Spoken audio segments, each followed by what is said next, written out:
finally, in the final 5 minutes, I'm going to touch on the final recommendation. Now, Laura mentioned at the beginning that when we started thinking about this report, we were really interested in this problem of the transition between Key Stage 2 and 3.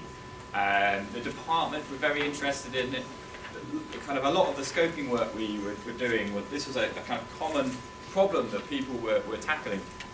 Unfortunately, we didn't find much evidence at all, particularly around mathematics. But what we did do is we applied some knowledge, some research evidence from elsewhere to the problem of transition.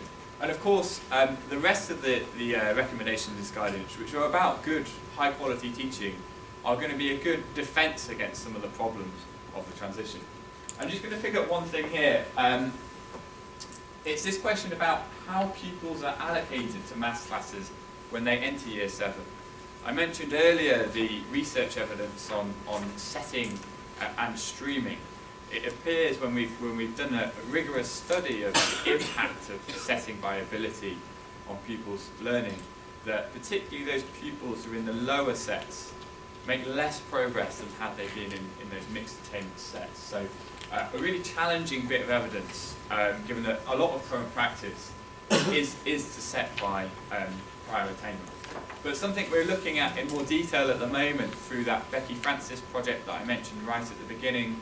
She's looking at different approaches to setting, seeing whether we can prevent some of the harm from setting.